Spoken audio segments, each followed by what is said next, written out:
Thank you for joining us on this episode of the Mission Minded Podcast. Our goal is to bring you interviews that explore outside the box thinking and carrying out Christ's Great Commission.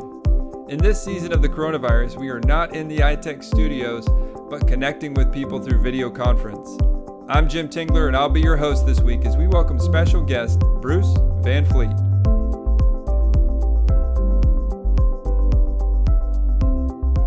Welcome back to the Mission Minded Podcast. Today, we are joined with my friend from ITEC, Bruce Van Fleet. Hey, Bruce. Hello, Jim. How are you? I'm doing good, man. Great to be able to connect with you through the World Wide Web here. Oh, yeah, it's awesome. It's the way to do it nowadays. Yeah. So there's a lot that I'd love to cover with you today, a lot of questions. And I know you have a ton of stuff to share, but for those who might not know your story, I know there's a lot of places to start, but if we could just go back to maybe how you got involved in missions and trying to figure out what God's plan and purpose was for you. Yeah, well, I guess I could start. I moved up to Jacksonville, Florida. It's been about 12 years ago. And I met my wife, Jennifer, and she got me going back to church and stuff. And I never really thought about doing missions, although I grew up, my parents were always in the helps ministry, and I grew up in a Christian household. So I knew about that, but I never really thought, okay, I'm going to the mission field. But I wanted to be a firefighter. I wanted to, be an underwater welder, all these different things. I was trying to find my path in my career.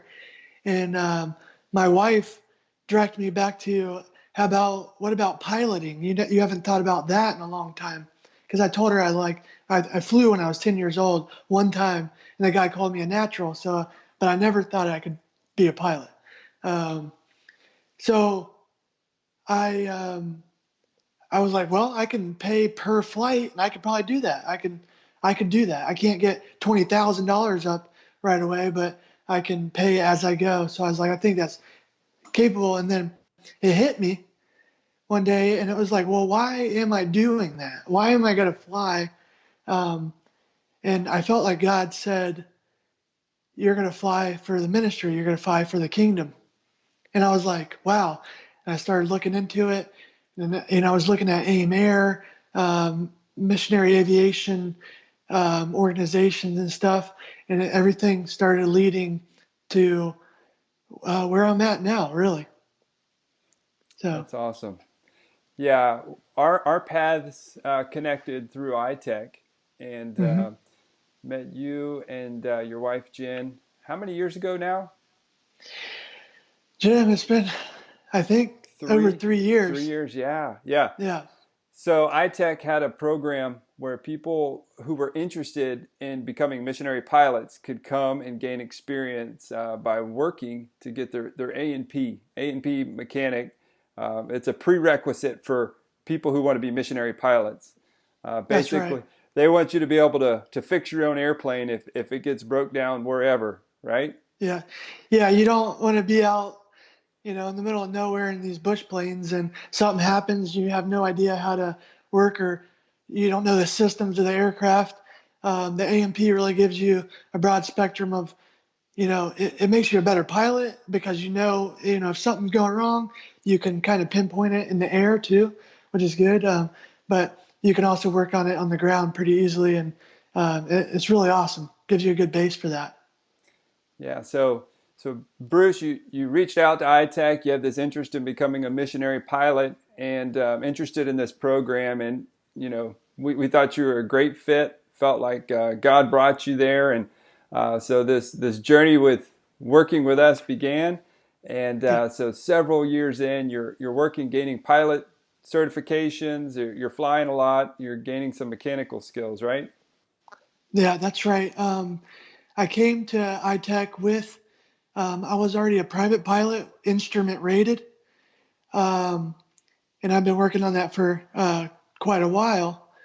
And then once I got to ITEC, obviously, Jesse, Saint, and everybody, they allowed me to. I eventually got my commercial pilot rating, and I was working as an apprentice for my 2.5 years of apprenticeship for the A&P. Yeah. So, your call and feeling led. I mean, you're passionate about aviation, but using it specific for mission purposes. Um, Yes.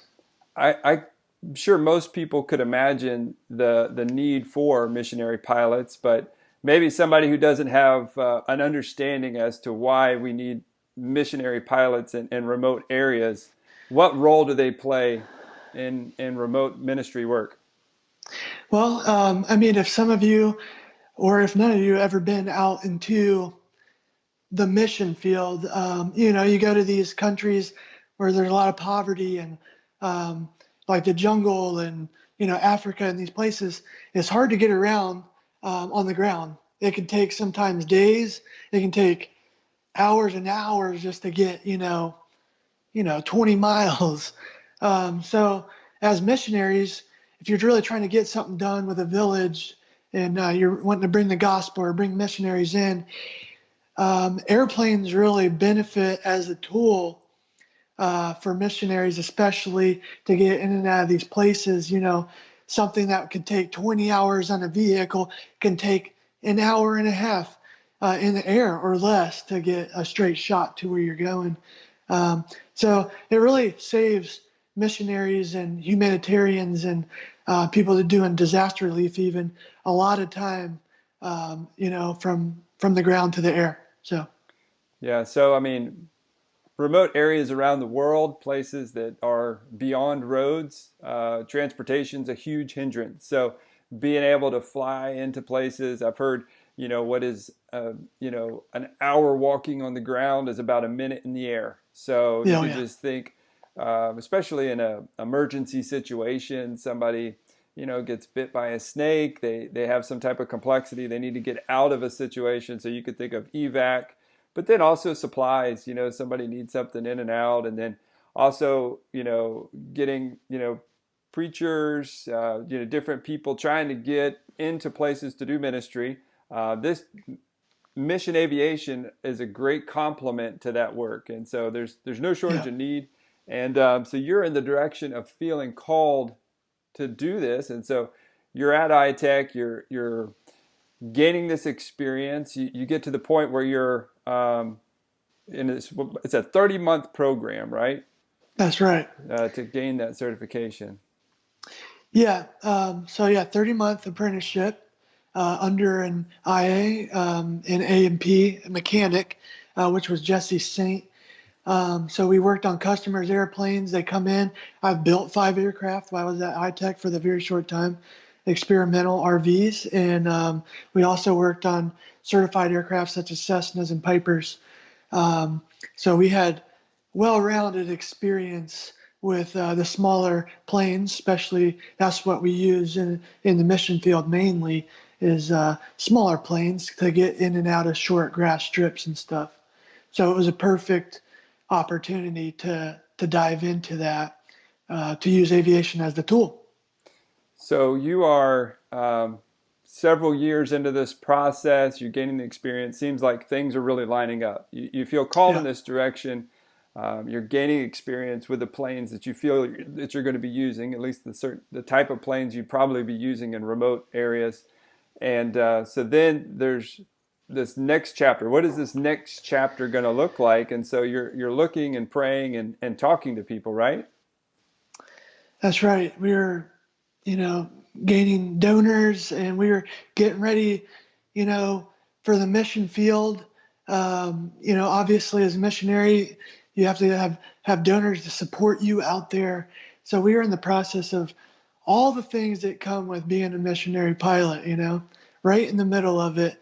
And, 10 months out of being finished with my A&P, I felt called to check out a ministry down in Guatemala called Paradise Bound.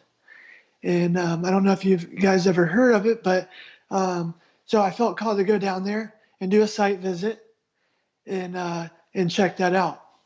So I was on the way to do that. So Guatemala, Paradise Bound working, has Mission Aviation as a part of their work, and so what role did Mission Aviation play in the work in Guatemala? Well, I liked it. They did a lot of evac, so emergency vac, disaster relief stuff if needed, because there's volcanoes and there's people getting hurt and things, and so they did a lot of that, and then they did a lot of pastoral trainings around the area. All it's pretty easy to get around by plane in most all of Guatemala, so they used aviation for that, and they were doing it for a couple of years, so they're kind of newbies in it, but it was an interesting place to fly, very rugged. So you needed some good practice with off-strip landings and stuff like that. So I was kind of intrigued at what they were doing down there. So I set my sights on to go down and do a site visit with them. And so this was just about 10, 11 months ago, right? That's right. Yeah. So you went down 10, 11 months ago and, just checking out, praying, seeing, hey, God, where do you want me to go? And this seemed like the next step as something to explore. I know you were praying about where you might go and looking at a lot of different options, but this seemed like a great fit as a potential. Yeah, I met Dan, the president of Paradise Bound, and I talked with him in person. And I really felt like God may be calling me down there. So I went down there last June, and I had an opportunity to take a flight with Luke Sullivan, which was their aviation director at the time, when he was flying, doing the pastoral trainings and doing site surveys for different airstrips in the area and stuff. So I had an opportunity to take a flight with Luke. So we took the flight with Luke, and everything went really well. We went towards the Mexican border, and we actually landed at one strip, and we were just checking and surveying some of these strips that hadn't been landed at through the ministry yet to make sure they were safe. Noting down if there were towers around, and if somebody was flying in here, they would want to know all that information. So that's kind of what we were doing. Everything went well. We were coming back into land. We did a pass over the grass strip coming back into where we had originally taken off.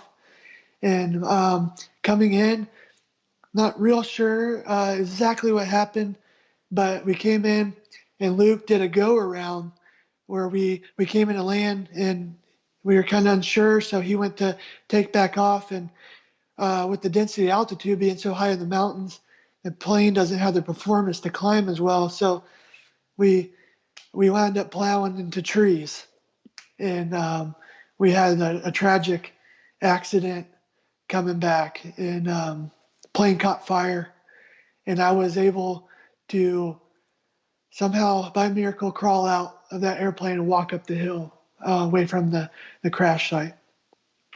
Wow. Yeah, I could imagine.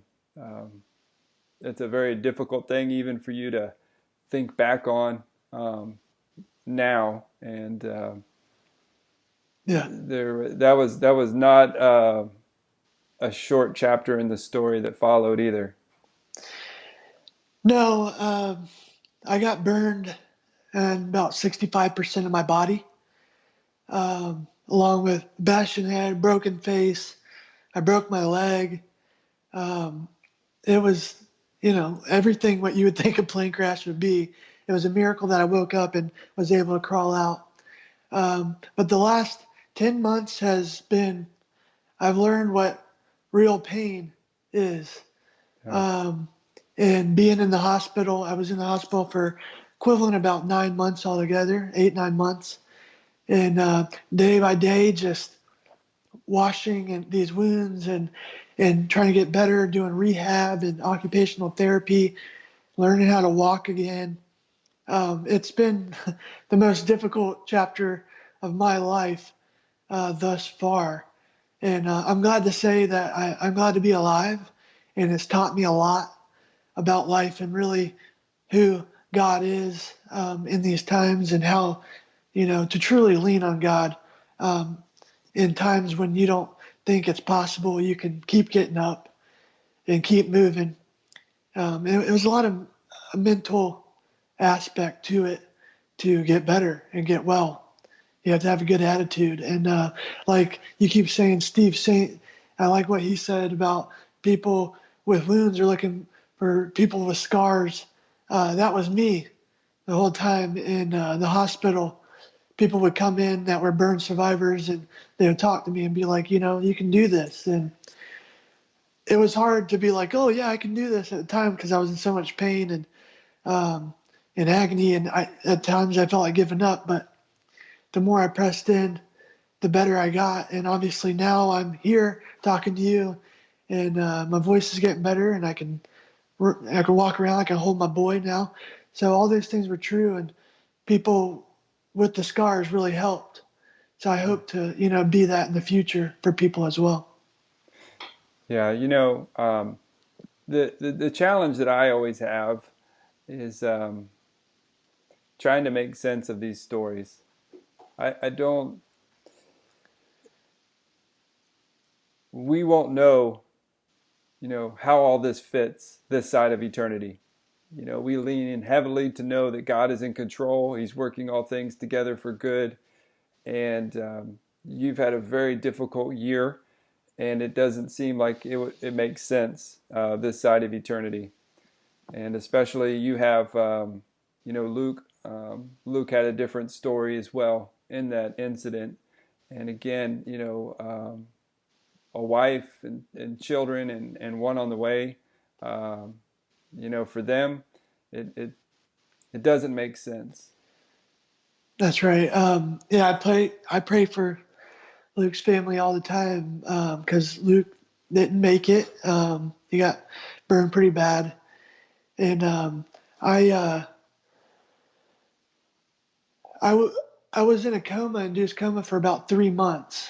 And when I woke up, I found that he had passed. So I didn't know that. So yeah, keep the Sullivans in prayer. Um, they need it. And Luke was a great young man, obviously passionate for the Lord in the kingdom. And I would like to have gotten to know him a little bit better before this. So Yeah. So there's again, there's a bigger story than we'll ever understand. And that's right. yeah, just be praying for the Sullivan family as um, oftentimes there's a lot of support initially for things, but as things move on, there's still a lot of prayer and support needed for families. Um, you know, That's real, right. yeah. So, Yeah, well, moving forward, um, my goal is I'm still passionate about aviation. Um, and I still feel like I would love to use it as a tool. Um, but right now, I'm just, I'm on medication and stuff, so I can't really get current to fly, although I would love to. Um, so I'm going to start working on AGI, which is an advanced ground instructor. So I can teach people on the ground that are passionate also to use aviation as a tool for the kingdom, how to fly, because you need a lot of ground school for that as well before you get up in the air. So I'm really excited about that chapter of my life. And, God kind of, hasn't fully redirected my passion in my call for aviation as a tool for Christ, but um, it has changed some aspects of my life. So I just have to get creative, and God made us that way. We're able to keep moving forward, and that's what's so good about us humans. Our spirit is still there, and I'm so thankful for that. And I do have a passion to help people, and it's going to look a little different, but I'm all right with that. And I have a slew of people following my story, and I want everybody that listens to this to feel free to follow and like and share this with the world, and we'll have more stuff coming, and you're going to see miracles happen in the midst of these stories, and it's going to be really cool. And this is already a miracle story. Me sitting here is just a God thing. So I'm glad to be here. I think that oftentimes we feel that God is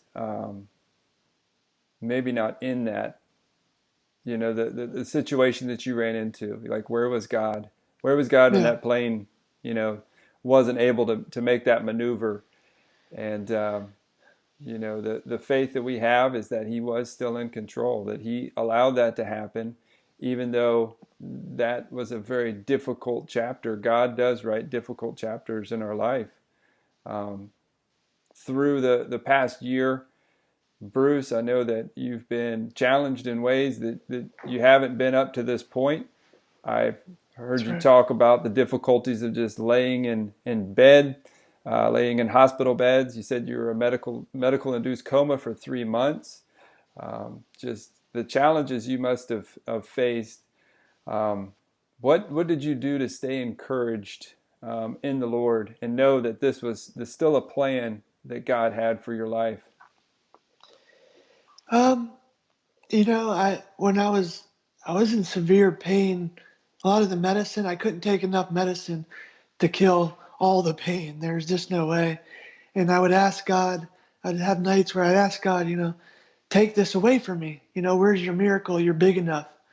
And he never did. Um, there were times where we were a little mad about that, but I felt that God was there, um, saying, I'm by your side. I'm going to walk through this with you because He gave us the ability to heal, and He gave us the just like free will. We still have to. We'll never learn anything without going through something. Hmm. Hopefully not this tragic, but um, God kind of taught me really who He was and how to lean on Him through the pain. And every day was just a step closer um, to getting better. And I was encouraged by somebody told me celebrate the little things. So every day I wanted to wake up just healed, but that didn't happen. But I would wake up one day and be like, man, I can make a fist. I couldn't do that last week. We would celebrate that. We'd pray about that.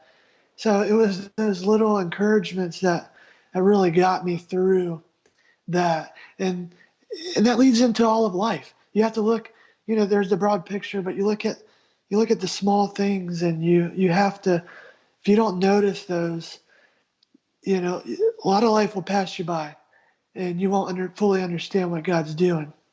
And that's how I was encouraged. Luckily, I had a lot of family too that would come and stay by my side. My wife, my boy, and my parents. They're always there, praying for me, talking with me, and that really helped a lot too. So that's what kind of got me through to this point. So, one of the big things, as well as you mentioned your son being able to hold and play with him. Oh What, yeah, how did that feel when you got to that point? that was just recently in the last couple of weeks, and I had dreamed about, like, I just want to pick my boy up because he would come into the hospital, and I couldn't do anything, couldn't play with him, and I just felt incredibly vulnerable, and just I didn't know, I don't even know how to explain it, but watching him grow in front of me and couldn't do and be a part of that really. But now to be able to pick him up, he's a big heavy boy now, so it's hard, but it just brings me so much joy to be able to snatch him up and walk him around and put him in a swing and swing him. It's a great place to be, Jim, and I just really appreciate these moments of healing. I'm still healing. I'm still going to therapy on a regular basis and stuff, but it's really what's gaining these muscles back. Nice. uh, So, you still have a lot of scars, and I know that you've had yeah. a ton of surgeries. I mean, how's the Mhm. pain level day in, day out? Well, they base it out of 1 through 10, 10 being worse. I was always in the 8 range, 8 to 10 range for a long time. Right now, I'm down in the 3, 2 sometimes. I'm still on some medication, but slowly coming off. And I don't wear any bandages anymore. So that's a blessing. But just my skin, if you get burned, your skin wants to pull in. So every day I deal with that, waking up, have to re-stretch and do all that. So I'm I think average about a 3 out of 10 with pain, but I'll take that. I'll take that. Yeah. Well, Bruce, how can people listening be praying for you right now and your family going forward? Um, well, you can watch this video and just learn about the story and just pray for me. Prayers go a long ways. Um, but also you can follow my story on Facebook. I know that most of you have Facebook. Um, you can type in Pilot Bruce Van Fleet, and you should find me pretty quickly there. And you can subscribe to our newsletter as well. And my wife and I now keep up with that, so we'll try to keep up with responses or any questions you have. And also, we have a website called goodworksworldwide.com. You can go there and hear some of what we've done in the past, and kind of also how we got here through ITEC and up to this point. So that could give you a good insight of how to get a hold of us and what we're doing now.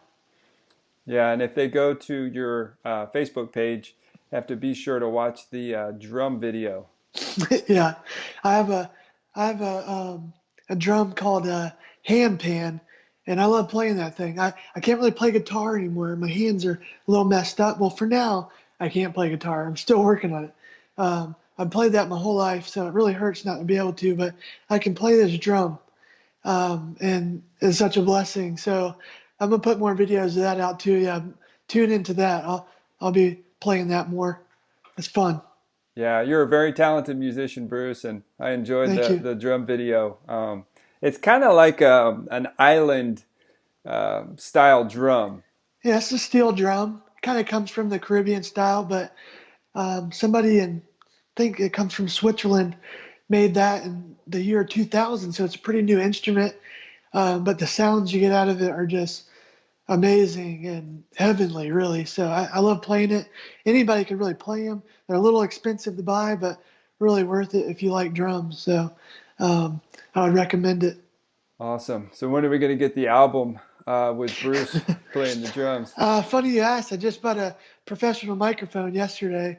Um, I'm making some tunes for my wife. She's going to put some ocean videos up, and I'll have that playing behind it. So you may see that.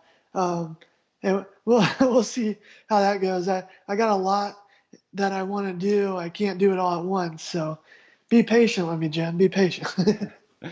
Well, hey, yeah, no, man, look forward to it. And again, I appreciate you and the journey that you've been on.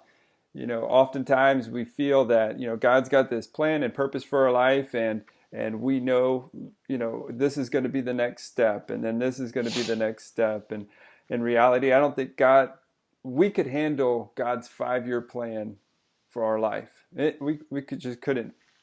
If we truly follow His plan and purpose, it would blow our minds at this point. And so I know He has a plan and purpose for you, has a plan and purpose for this, and that you are able, as Steve, often refers to, that people with wounds want to hear from people with scars, and you have a unique ability. Got a lot now. of scars. You have a few. You have a few. Thank you, Bruce. Thank you for this time. And man, we look forward to hearing more about your journey as God continues to write the chapters in and through your life. Yeah, thank you, Jim. Thank you for having me, and thank you for ITEC. Truthfully, you've done a lot for me, and I love being part of the family there. So, and also, I'm going to be making a podcast. If you're an aviation enthusiast, how would you say? If you love aviation, you can follow my podcast. It'll be on YouTube, Pilot Bruce Van Fleet, and I'll be interviewing a lot of different pilots and mission pilots. So I'll keep you posted on that too. Awesome. We look forward to that. And today, the connect right through the Facebook. That'd probably be the best place right now. That's the best, yeah. And keep involved and up to date on this journey. And so thank you, Bruce, and thank you for joining us for this episode of the Mission Minded Podcast, and we look forward to next time. Thank you for joining us for this week's episode of Mission Minded. For more information on today's topic and show notes, please visit our website, itechusa.org.